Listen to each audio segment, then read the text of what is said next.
14 मार्च 2022 को नवग्रहों के राजा सूर्य अपने ही गुरु अर्थात देवगुरु बृहस्पति की मीन राशि में करने जा रहे हैं प्रवेश।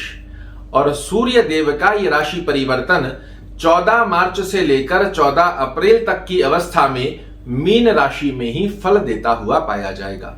ऐसे में 12 में से विशेष 3 राशियों को सूर्य देव का ये राशि परिवर्तन निश्चित रूप से देने जा रहा है एक बड़ा आशीर्वाद, या फिर इसे ऐसा कहा जा सकता है कि अपने पुत्र का घर छोड़कर अपने गुरु के घर में प्रवेश करने के पश्चात सूर्य देव इन 3 राशि वाले जातकों के जीवन में फिर से लौटाने जा रहे हैं धन की चमक। क्योंकि सूर्य देव जब भी अपने गुरु अर्थात मीन राशि या धनु राशि में प्रवेश करते हैं, ये निश्चित रूप से बहुत ही श्रेष्ठ फल देते हुए पाए जाते हैं।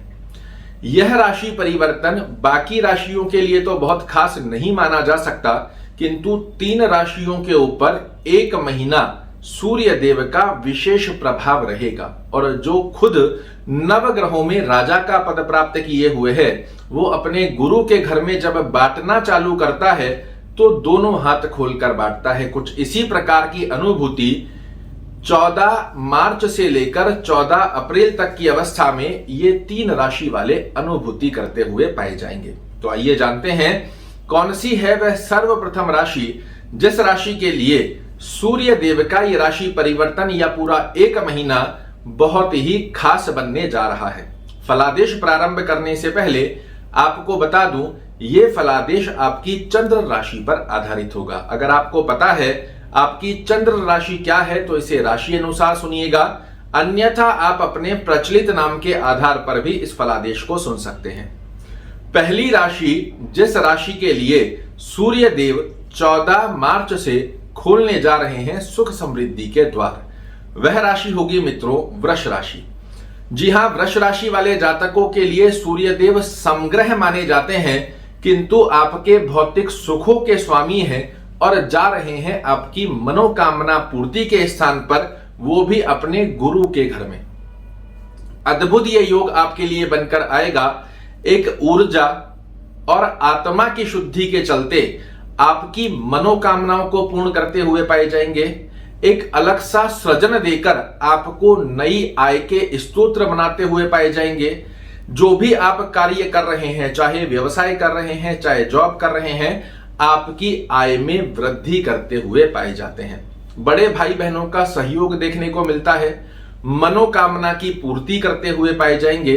दृष्टि दे रहे हैं आपके पंचम भाव पर। पंचम भाव से आकस्मिक लाभ की स्थितियां आपके लिए प्रकट कर देंगे।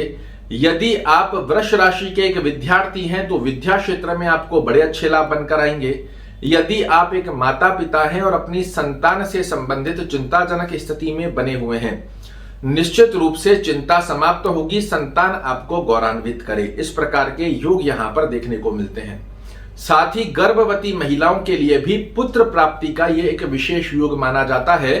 यदि इस 1 माह के अंदर आप गर्भ धारण करते हैं तो पुत्र प्राप्ति का बड़ा अच्छा योग इस ड्यूरेशन में माना जाता है। आपके भौतिक सुखों की स्थितियों को निश्चित रूप से परिपूर्ण करते हुए पाए जाएंगे। अब यहां ध्यान रखने वाली बात यह है जो आपको अन्य कहीं पर कोई नहीं बताता है, और यही सबसे प्रमुख कारण बन जाता है कि आपके ऊपर फलादेश सटीक लागू नहीं हो पाता। यदि आप वृष राशि के एक जातक हैं या आपका वृष लग्न है, लग्न से 6वें घर में, 8वें घर में और 12वें घर के अंदर सूर्य आपकी कुंडली में नहीं होने चाहिए, और साथ में ही नीचस्थ अवस्था तो 6वें घर में ही बन जाती है। यदि इन स्थानों पर सूर्य महाराज आपके लिए नहीं है कुंडली में, सबसे पहले सूर्य का प्लेसमेंट चेक कर लीजिए। अगर 6वें, 8वें और 12वें घर में नहीं है तो मेरे द्वारा कही एक बात पूरे 1 माह आप अनुभूति करते हुए पाए जाएंगे। क्योंकि अक्सर देखा जाता है कि बहुत से लोगों के मन में यह प्रश्न आता है कि हमारे ऊपर फलादेश लागू नहीं हो रहा, जबकि बहुत से लोगों पर हो भी रहा है, उनकी जानकारी भी हमारे पास प्राप्त होती है। किंतु कुछ लोगों का ये योग होता है, तो मैं सदैव उनको ही सजग करना चाह रहा हूं कि जब भी कोई भी फलादेश आप सुनते हैं तो सबसे पहले उस ग्रह का प्लेसमेंट आपकी कुंडली में अच्छा होगा, वो ग्रह बाध्य होगा आपको शुभ फल देने के लिए, तो ही आपको उस ग्रह का फल देखने को मिलता है। इस बात को समझ लिया तो 100% आपको बड़ी आसानी होगी अपने ग्रहों को समझने के लिए, और ग्रह आपके जीवन में किस प्रकार कार्य करते हुए पाए जाएंगे इसे भी आप भली भांति समझ सकते हैं। दूसरी राशि, जिस राशि के लिए सूर्य देव का राशि परिवर्तन बड़ा ही चमत्कार करने जा रहा है, वह राशि होगी मित्रों वृश्चिक राशि। वृश्चिक राशि वाले जातकों के कर्म भाव के स्वामी होकर, एक केंद्र के स्वामी होकर त्रिकोण में जा रहे हैं अपने गुरु के घर। कर्म क्षेत्र में निश्चित रूप से बहुत अच्छा लाभ देखने को मिलेगा। चाहे आप व्यापार कर रहे हैं, चाहे आप नौकरी पेशाधारी हैं, बहुत अद्भुत योग आपको कर्म संबंधित स्थितियों में देखने को मिलते हैं। विद्यार्थी जो कि जॉब की तैयारी कर रहे हैं, विशेष रूप से गवर्नमेंट जॉब की तैयारी कर रहे हैं, उनके लिए ये एक श्रेष्ठ महीना आपके सामने प्रदर्शित होता हुआ पाया जाएगा, जो कि सूर्य महाराज की कृपा से कंपटीशन में आपको विजय प्रदान करे, आपकी मनोकामनाओं को पूर्ति प्रदान करे।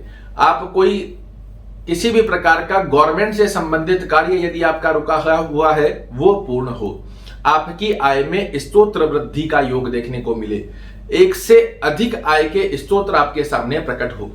स्टमक से related acidity, gastric, digestion problem का सामना कर रहे हैं, वो आपकी समाप्त हो। संतान आपको गौरवान्वित करे, भाग्य का आपको साथ देखने को मिले, और साथ में ही भौतिक सुखों में देखने को मिले वृद्धि।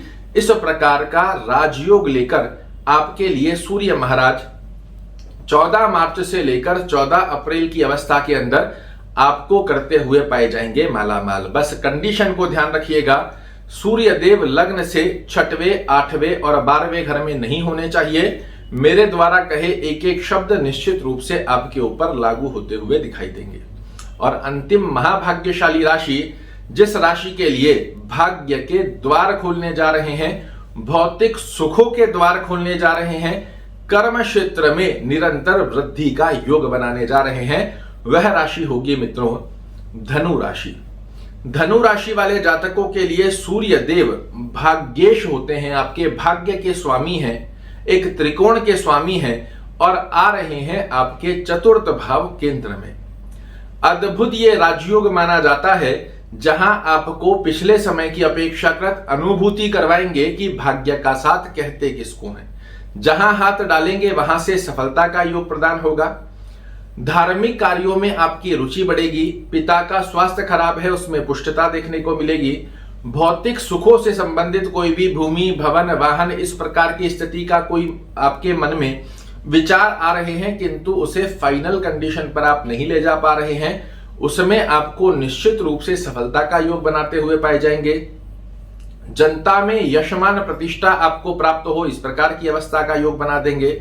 माता से संबंधों में मधुरता का योग बनेगा। और यदि आप धनु राशि के एक जातक हैं, गवर्नमेंट से रिलेटेड कोई कार्य रुके हुए हैं, वो पूर्ण होने जा रहे हैं।